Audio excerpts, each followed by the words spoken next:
sampaikan kepada semua umat Islam ataupun orang yang merasa tersinggung, saya sampaikan mohon maaf.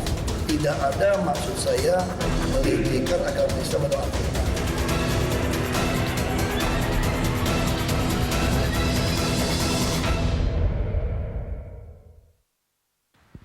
Kembali bersama kami di Prime Time Talk, Pak Khairul di Mataram sudah akan berbicara mengenai komentarnya tentang topik kita hari ini. Pak Khairul, silakan dengan komentar Anda. Malam.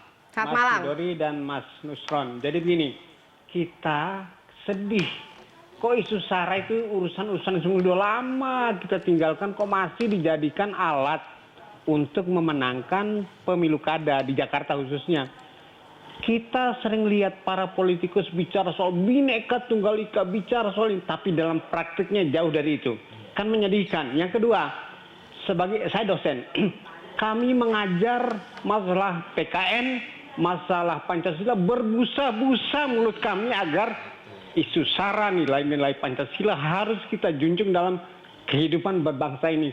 Tapi dengan melihat keadaan Jakarta, kan menyedihkan. Apa yang Pak Ahok sampaikan, menurut saya itu sebuah respon manusiawi ketika dia sering mendengar, ketika dia mengetahui ada orang-orang yang menggunakan ayat Al-Maidah itu sebagai alat untuk membatasi pemilih. Jadi kalau dia sudah minta maaf, kita maafkan. Islam ini kan rahmatan lil alamin. Jadi pendapat saya, marilah dalam kehidupan berbangsa kita legowo, kita bersatu, jangan utamakan hal-hal yang sebenarnya tidak perlu. Rasulullah itu membuat umat Islam itu, mengarahkan umat Islam itu rahmatan lil alamin. Itu aja pendapat saya, Mbak.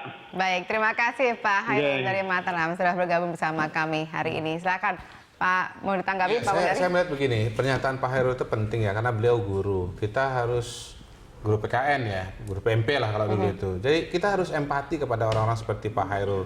Guru yang sudah mendedikasikan waktu, tenaganya, ilmunya untuk udah capek ya, untuk membangun kebangsaan kita. Masa itu mau dibolak-balik? Nah, saya nggak tahu dari Pak Khairul dari mana tadi? Mataram. Dari Mataram. Jadi pilkada DKI ini ternyata adalah etalase politik nasional dan itu terbukti.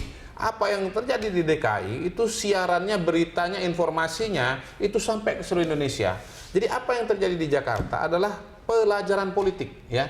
Pelajaran politik bagi seluruh masyarakat Indonesia. Nah, tinggal pelajarannya ini pelajaran bagus atau pelajaran jelek, begitu. Nah, apakah pelajaran baik atau pelajaran buruk? Nah, kita tanya dengan guru kita, Pak Nusron. Ayo, silakan dijawab ini. Kira-kira apa yang harus dilakukan untuk meminggirkan isu ini sehingga tidak muncul kembali? Ya, kalau saya kan sudah on position ya, sudah menjadi pengurus partai. Saya kan harus objektif. Saya sudah mengusung Ahok. Nah, saya hanya bisa mengajak kepada para kompetitor tim yang lain tentunya, serta kelompok masyarakat yang lain. Gak usahlah memakai ayat-ayat lagi maupun isu-isu SARA lagi untuk berkampanye maupun dalam proses politik ini. Keindonesiaan kita ini sudah given, sudah selesai. Yang itu adalah sebuah keniscayaan. Karena itu harus kita jaga bersama-sama karena ini adalah warisan yang mulia daripada founding fathers kita. Nah, karena itu sekali lagi pada satu sisi kita juga jaga Ahok, ya kan, supaya tidak lagi menggunakan variabel itu untuk dikutip. Tapi pada sisi lain juga teman-teman menjaga dong. Jangan nanti mengatakan kita jaga Ahok, yang lain mengatakan dijaga bahwa itu kan hak, memang ajaran Islam mengatakan demikian dan sebagainya. Enggak bisa dong. Ajaran Islam boleh.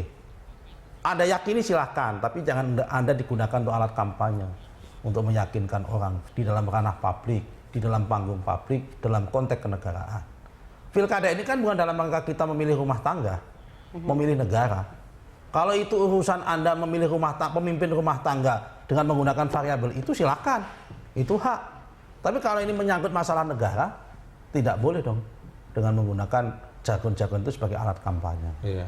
Saya jadi ingat ya, dulu ada istilah konteksnya agak berbeda, tapi salah seorang Indonesianis lama namanya Ruth McVeigh, dia menggunakan terminologi Islam hammer. Jadi Islam itu digunakan sebagai hammer atau sebagai palu untuk mukul-mukulin lawan politik. Nah, ya fenomena Islam hammer ini ya barangkali akan terulang kembali dalam Pilkada DKI Jakarta. Pertanyaan yang paling mendasar kepada para pemimpin partai, pemimpin republik adalah apakah memang ini akan dituju oleh bangsa kita.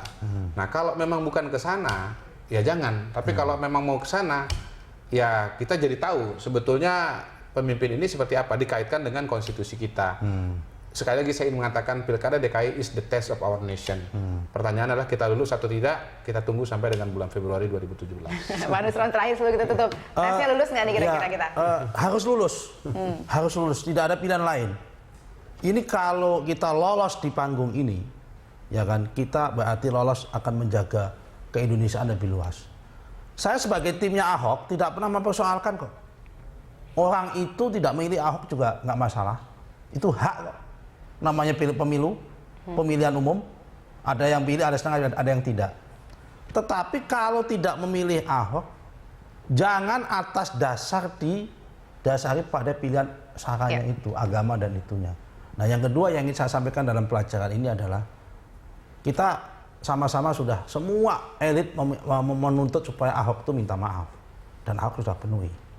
Langkah selanjutnya adalah semua elit pun harus sama, meminta semua pihak-pihak untuk tidak menggerakkan menggunakan ayat untuk menjustifikasi kelompok tertentu dan menjustifikasi tokoh tertentu, bahkan pendukung tertentu. Kita lihat sampai dengan Februari nanti seperti apa situasi pilkada atau kampanye kita sampai dengan Mudah-mudahan kondusif ya. Mudah-mudahan kondusif. Terima kasih Pak Nusron, terima kasih Pak Kodari sudah bergabung bersama kami malam hari ini. Selamat malam, assalamualaikum warahmatullahi wabarakatuh.